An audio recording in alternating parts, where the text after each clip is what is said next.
Welcome to another episode coming at you from King of CashFlowWebsites.com. My name is Lopez.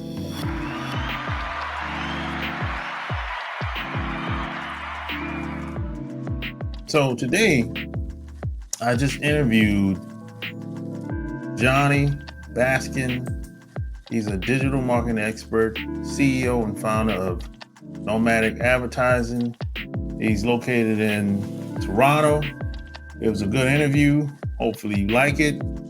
Like, share this episode, leave me a review in iTunes. Send all your emails to renegademoney@gmail.com. Tell me what you like about this interview, or just tell me what you like about the podcast so far. Hopefully you like it. It was a great interview. I had a good time. Enjoy. See you on the other side.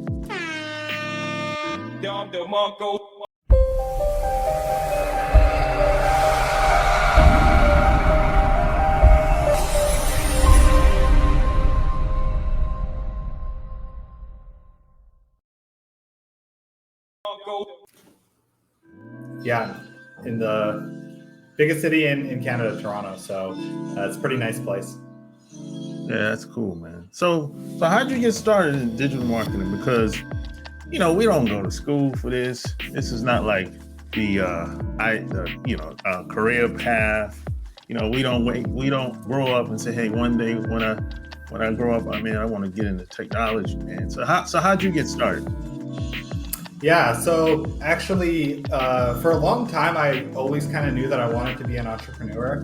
And throughout high school, I had different projects that I worked on, right? Different websites that I created. I had like an e-commerce store that I created. I had like a gaming website that I created. But I always kind of had the same issue, which was I could figure out what I needed to do to kind of like put together the website and everything, but I could never actually figure out how to get customers and how to gain traction to the website. So I always had this like constant issue. And I kind of had the idea of, okay, well, if I'm going to start a business, I don't really know exactly what kind of a business I want to start. Maybe I should invest more into learning marketing and try to work with other companies on their marketing and use that as a way to grow that skill set. And then once I kind of get good at marketing, I'll be able to start any kind of business that I want to start, because as long as I'm able to generate the customers, I'm confident that I can figure out, like the back end parts of the business that are required, or I could hire people to do that, because if you're getting customers, that means that you're generating revenue for the business, right? So that's kind of how I got into the marketing space. Through this issue that I had noticed myself, I kept coming up with. Yeah, man, I think everyone has experienced that online at some point. And it's the same reason why I learned marketing, because I used to create websites for people and for myself for fun in the beginning. And people, there was like a kind of like a myth. People will say if you build it, they'll come, but they never came. Yeah. So I had to learn, just like most people. We learn the hard way, or you hire somebody, or whatever. So, but how'd you know you could actually serve other companies or help other people do it? Because it's one thing to do it for yourself, but how do you know you could help other people, other small businesses or solopreneurs do the same thing? Yeah, so, a lot of my initial knowledge when I first started in the marketing space was in SEO, because I didn't have a lot of capital myself, and I wasn't really sure I knew that there were paid strategies, like you could do Google ads or you could do Facebook ads, but I didn't know how I was possibly going to do that without any kind of upfront capital to be able to invest in the advertising in the first place. And that's when I kind of found SEO. And a lot of people touted SEO as like, okay, this is a way that you could generate traffic to your website, that you could generate business. And it's pretty much free. All it takes is the time and effort to optimize your website. So I had like scoured the internet, done like tons of different research around SEO and how that works. And then I started working as a freelancer, and I worked with, a few different companies, and I ended up working with one company, and they hired me on as a full-time role in their company, helping them with the marketing side of things. And I didn't have like too much knowledge aside from the knowledge that I had read online, but like you mentioned, especially in the SEO space, like there isn't any like formal degree, like especially with SEO, because nobody actually knows how Google's algorithm works. Like I don't even know if Google knows exactly how that algorithm works. So there is no like right or wrong way to do SEO, but the more that you do it, the more experience that you gain, you start to find these like common elements that, when I make this change, I get this kind of result. And so having that freelancer kind of experience gave me the opportunity to work with a lot of different companies and try to start to find what works, what doesn't work. And when I was working as a freelancer, I was just one guy. I was not charging a lot. I was still new to the space and new to the industry, but it was very helpful for small businesses to have somebody like me who was not going to charge an arm and leg, and that could help them do things that like they had no idea about, because SEO is like such a black box for a lot of people. And like I mentioned, I ended up getting hired by one company in a full-time role. That company actually hired like another consultant, and they were like, okay, teach this guy everything that you know. And that consultant kind of like taught me the pieces that I was missing, because everything that I was reading online when it came to SEO, like everybody was talking about backlinks. They were talking about like offsite SEO. Like I'm not sure how familiar you are with SEO, but everybody was talking about backlinks and authority and how important this was. So I had like learned everything about backlinks, but I didn't know everything about like on-page SEO. And on-page SEO is actually like extremely important. Like you need both elements. You cannot succeed with only one element. So this other consultant helped to like fill the gaps of knowledge that I had. And I ended up, and I actually helped them to fill gaps of knowledge that they had, because they were not too familiar with backlinks, right? Because you really had to like scour like these parts of the internet to learn about like all this kind of stuff. Back then, all the information was spread out on different forums all over the place. Now it's like more consolidated. Now there are like industry figures like Moz and Ahrefs who have like created guides and like kind of like courses. Back when I started, like that didn't exist, right? You had to scour like tons of forums to learn about all of this kind of stuff. So even with the knowledge that I had self-taught myself, I was able to bring value to this other consultant. And that's when I started to realize, wow, like I actually have like some knowledge that a lot of people don't have. And the company that I was working with started to see a lot of success with their SEO and started to generate a lot of business from that. And that was really like the thing that gave me the confidence to say like, wow, okay, I can do SEO. Like I know what I'm doing here. And then from there, it just kind of snowballed. Gotcha. So how were you able to persuade other companies that SEO or backlinks, it matters. It'll make a difference if you utilize it. How are you able to do that? Because I've worked with a lot of these companies, and a lot of times they don't see the value of being on the first page of Google or just ranking high. Period. They just like it'd be like, oh, I don't know, man. Well, just give it a try and see what happens. So how were you able to persuade them that, hey, this will help you. This will help get more people into your business, your store, etc.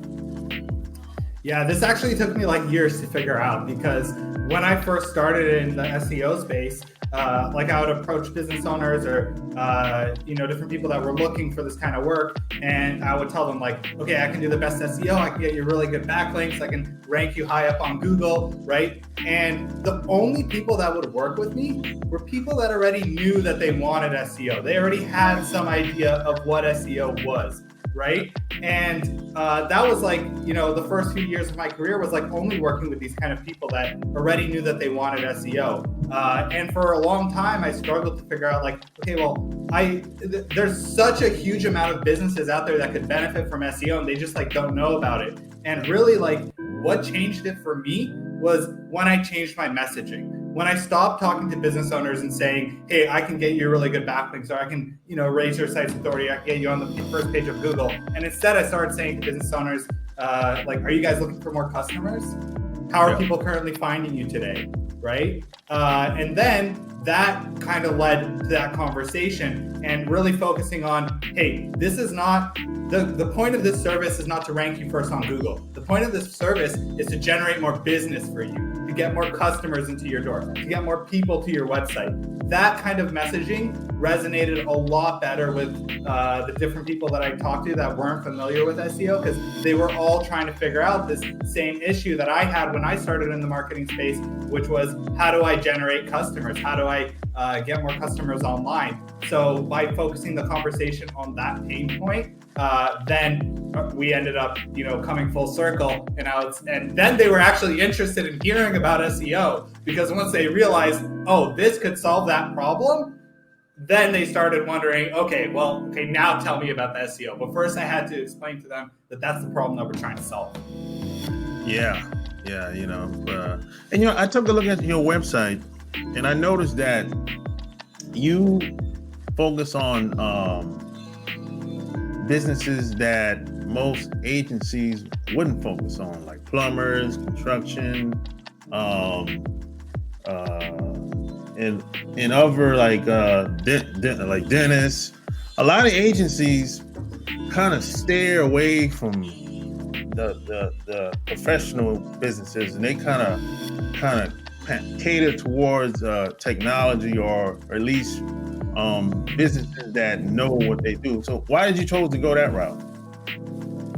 Yeah, so I think that one of the reasons is when I first started, like I mentioned, in the beginning, I was kind of like a freelancer, right? And I was working with a lot of small businesses, because those were the people that had a good alignment with, my pricing and, the services that they needed. So I kind of started in the local SEO space, and Toronto being, the biggest city in Canada, we have a lot of people searching just like local search terms, right? And also with local SEO, it is like a little bit different than like let's say if you're working with a company that's doing like nationwide campaigns, you have to, some of the steps of the process are a little bit different. So in the beginning of my career, I focused on local SEO. I got really good at that. I got really good at ranking companies for localized keywords.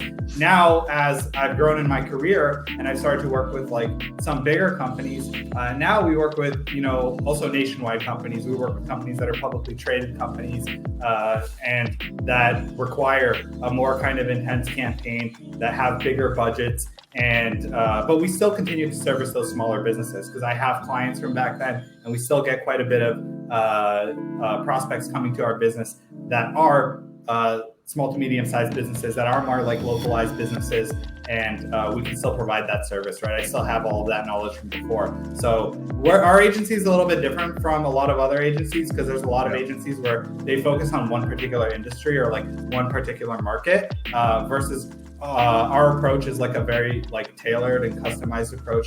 We have clients from many different industries, and what that allows us to do is like take all of these like nuggets of like knowledge. Hey, let me ask you a question. Are you tired of struggling online, not getting the results you want? Maybe you just need some help. If that's the case, go to kingofcashflowwebsites.com/secrets. And the best part about it, you can learn from the best of the best. You can learn from some of the best marketers in the world. Plus, it's absolutely free. It's absolutely free. So don't wait on this. Go to kingofcashflowwebsites.com/secrets. Back to our Red Schedule program. Knowledge from all of these different industries and seeing like, okay, this is what's working in this industry. Now let's try to apply it to this other industry that we have another client in. And that's allowed us to create campaigns that I think are more creative than what a lot of the companies that, they just focus on one industry and they kind of do the same thing for every one of their clients. And that makes it easier in terms of like, as an agency, you're doing the same thing. It's going to be easier for you to create processes and to like basically spend less time on each client. But I find that our like personalized approach of like trying to understand your industry, trying to understand your competitors, trying to understand the goals of your company, and then creating like a more customized and tailored approach specifically for you works very, very well for our clients. And usually our clients end up sticking with us for a long time because of it. That's great, man. So what do you think about the internet today versus the way it used to be back then? Yeah, it's changing so quickly, especially like lately, like with all of these developments with AI and ChatGPT. Like everybody in the SEO industry is kind of freaking out because it's not only hitting the SEO industry from like one side of things, which is maybe the most obvious thing for a consumer would be that the way that search engines are now surfacing results, right? They may not only just surface like websites for you to visit, but they may also create some AI generated content as a result, right? So it's changing the way that the search engine results page is looking, but it's also changing the workflow because one big aspect of SEO is content creation and creating content. And this AI software is now claiming to be able to create, great content very easily and much faster than it would take a human to do it. So it's really hitting us from all sides. But honestly, it's what I love about this industry and working in the digital marketing space is the fact that everything is constantly changing. I really see this as like an opportunity. I think that there's constantly new opportunities in this space. It's not like there's one leader who did one thing and what they're doing is going to work forever and it works the best and it's very hard to outcompete them. But it's like things are always changing. There's constantly new opportunities and new ways, and we're constantly looking for new ways that we can help to market our clients. So I really see it as more of like an opportunity than anything else. Yeah, same here. A lot of people are kind of freaking out like, hey, the AI is going to replace all the copywriters. The AI is going to replace all the, whatever they can come up with. I don't think it's going to go that far, but how far you think it's going to go or could possibly go? Yeah, I think that what it's going to do is we had this conversation with our team internally. Like when ChatGPT first really started to pick up speed, we were talking about, okay, how do we deal with this, right? And the conclusion that I came to is, look, our client's marketing budget is not going anywhere. It's allocated. They need it. They see the purpose of marketing. They understand that they need to do that to gain more traction and continue to grow their business. So that budget is still there. But what is going to change is their expectations, right? So if we're able to use this AI software to help us to be more productive, if we're able to use it to improve our processes, improve our workflows, then what that means is that our clients are going to get more for less, right? And I think that this is the kind of like general idea that we're going to see. It's not that people are going to be replaced. It's that people are going to be able to do more with their time, which I think is really great for everybody because now we're going to just have like more of everything, right?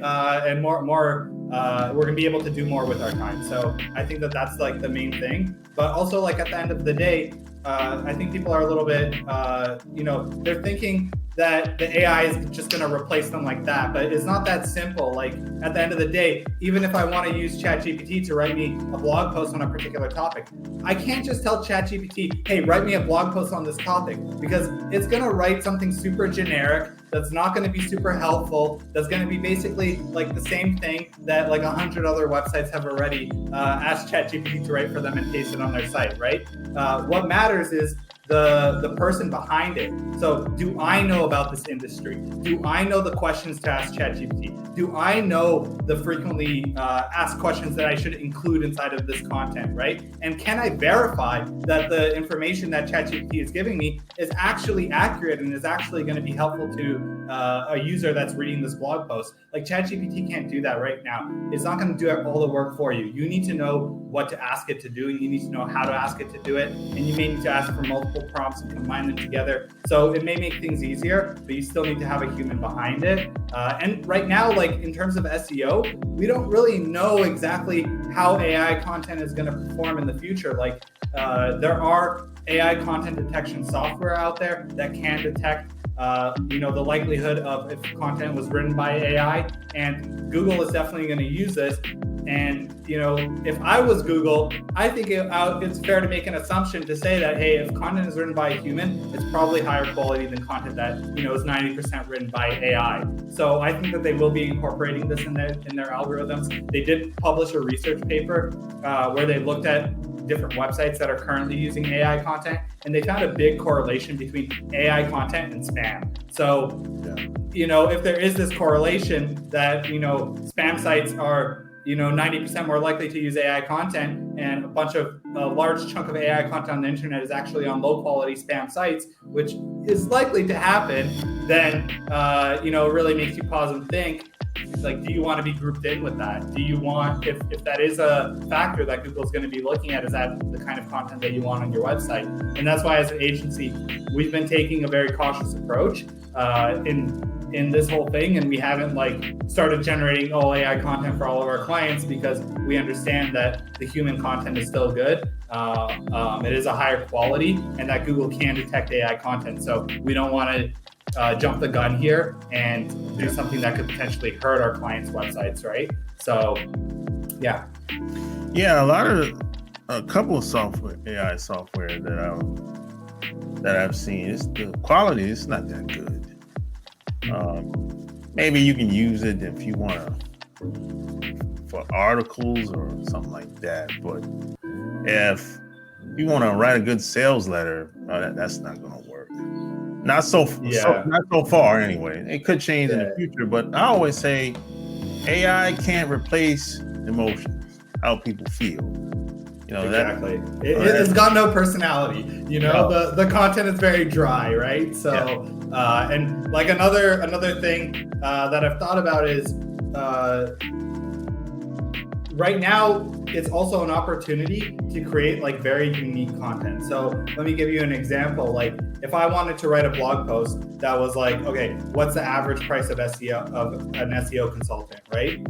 I could ask ChatGPT to do it, and it's going to give me some range, and maybe that range is going to be, somewhat accurate. Or what I could do is I could call 25 SEO companies, get quotes from all of them, and construct a blog post around that and around that data. And that is going to be a much more high quality post. That's going to give some information and data that you wouldn't be able to get from an AI. Sure, it requires me to do a little bit more work and to go and do this research on my own, but I'm creating a much higher quality piece of content. And that's what I mean when I say, clients are going to be able to get more for less, because maybe I'll be able to leverage, the AI to help me to write out that article, but I'm going to have to be the one that actually surfaces the research and gets all of that information, which before maybe I wouldn't have time to do that because I spend all my time writing, right?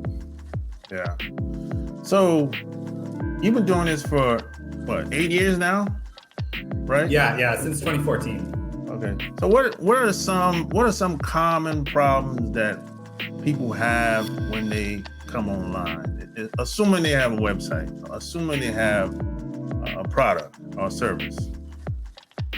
Yeah. So most of our clients that come to us are, I would say a lot of the clients that come to us, they have this similar problem that I found, which is they've been able to build a business. They've been able to do it successfully, but they've done it through word of mouth. They've done it through referrals. They've done it through leveraging their own network, right? And now they're looking for a way to actually be able to generate leads more consistently and generate business more consistently. Because although, I hate to admit it, word of mouth is one of the most powerful ways of getting sales, right?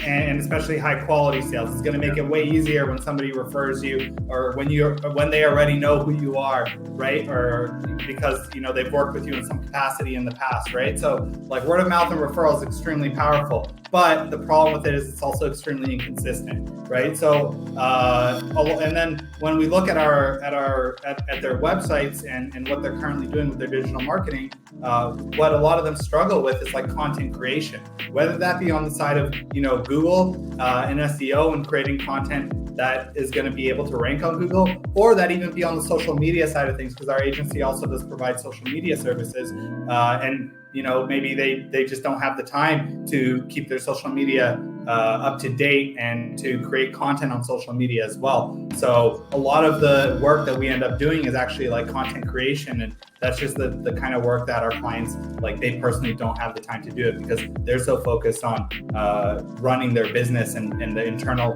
parts of like completing the work for their customers. Gotcha. So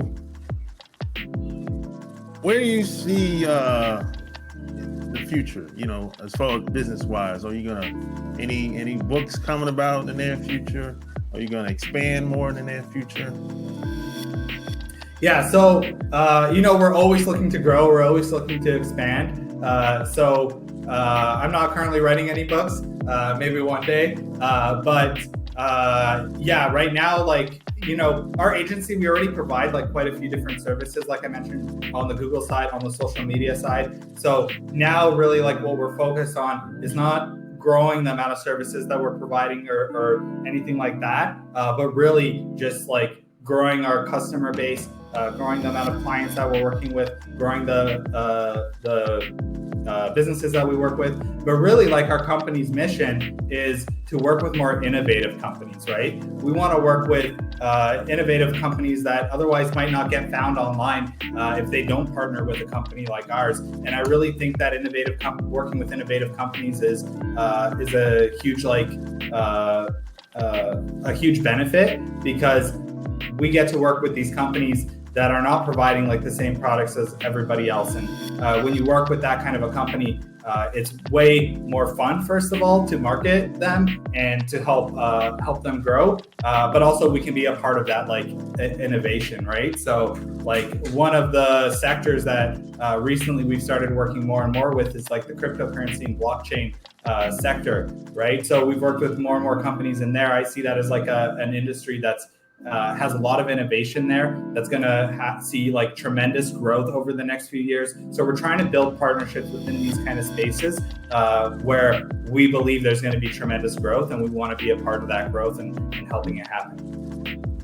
Gotcha. That's a very good market, the Bitcoin market and the crypto market for sure. So if people want to work with you, where would they go to? Yeah, so they can go to my website, johnnybaskin.com. They can also go to our agency website, nomadicadvertising.com. It's NOMADIC advertising.com. Or they can connect with me on LinkedIn. I'm on there as well. Just look me up, Johnny Baskin, and feel free to reach out from there. But pretty much any of those channels would work. There you have it. Like, share this episode. Tell me what you think below. Until next time, we're out. Peace.